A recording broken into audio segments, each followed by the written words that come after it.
8:41. Now, when Matt Dawson set off on a routine run through a park in London, he could never have imagined the events that would actually come from that. The former England rugby player suffered an insect bite which left him needing multiple operations on his heart. Yeah, Matt contracted Lyme disease from a tick, cases of which have been, they've increased fourfold over the last decade in the UK. We shall speak to Matt in a moment about his experience and how he hopes to help others avoid a similar fate. But first, would you like to know what you need to know about this with regards to your children and your pets? If not, well, have a look at this. Signs that you're looking for if you've been bitten by a tick, especially if you're considering something like Lyme disease, is a local rash. It's what we call a bullseye rash, so it looks like a target, red and pink.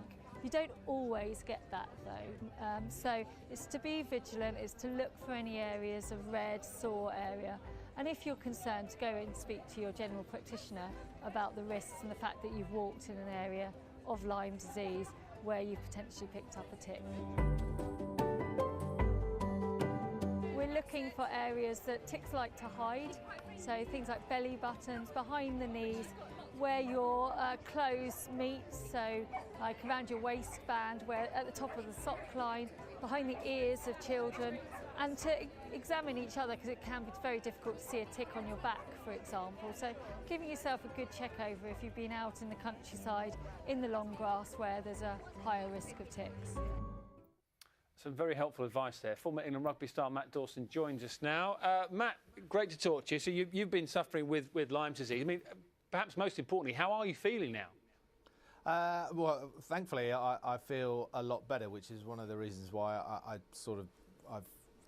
decided to help with the awareness campaign of the Big Tick project, because I'd been hiding away a little bit for the last couple of years, Dan, because it was very serious, lots of ectopy, extra heartbeats every single day, but the magnificent doctors that operated me have managed to sort of slightly suppress those ectopy beats, and everything seems to be okay. So that's the reason why I've decided to join the campaign that MSD and the University of Bristol have pieced together, which is called the Big Tick Project.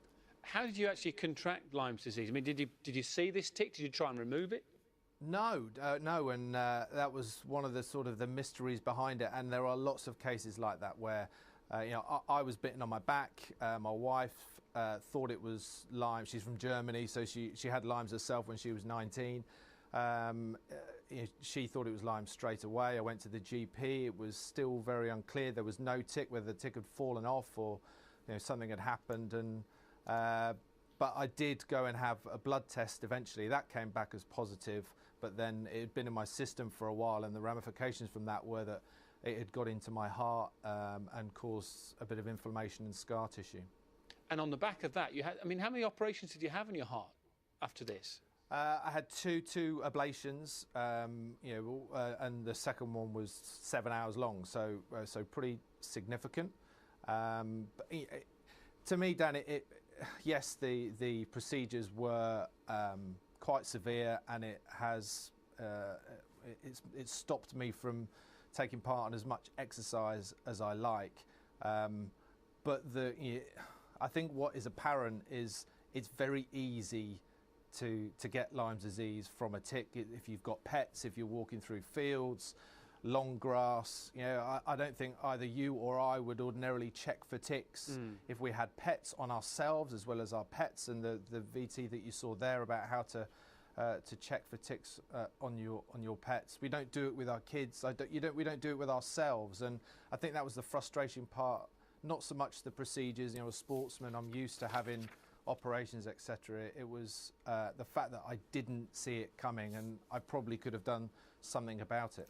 And we saw some really handy advice there, as you said, just before we spoke to you. But what should people do if they find a tick on themselves, on their children, or on their pets? What's the sort of course of action?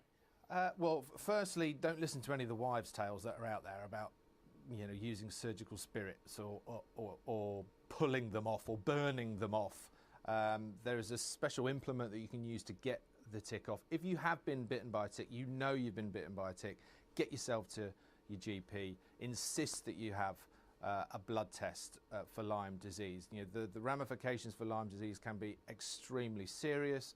You know, myself being a case in point, you don't always get those bullseye rashes on you, so you don't maybe necessarily know that you've been bitten by a tick. You could have, I was laid out on the sofa for a couple of days, really bad flu, felt absolutely awful, but just thought I had a virus from the kids, and yet that would have been from the bite itself. So it's been very vigilant, particularly maybe if you have pets, making sure that you're checking your pets, your dogs.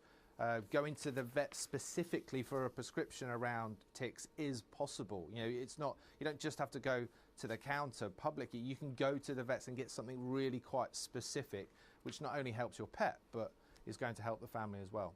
Oh, it's really good to talk to you about this, Matt. I'm glad. I know you're not back to full fitness. There's certain things you still can't do, but it's great that you're here to share some of the problems you went through and to try and raise awareness this morning as well. It's Matt Dawson talking about the Big Tick Project. And just to reiterate what Matt was saying there and some of that advice, if you are looking for places, the most common place to find those ticks are the hairline, behind your ears, elbows, backs and knees, the groin and the armpits, as Matt says. Belly buttons. Yeah, if it does happen, then it's essential you get to your GP, give yourself a blood test and find out whether you have actually got Lyme disease, because as Matt was saying, it can be really serious. Yeah, really good advice there. It's just coming up to 10 to 9. Carol has the weather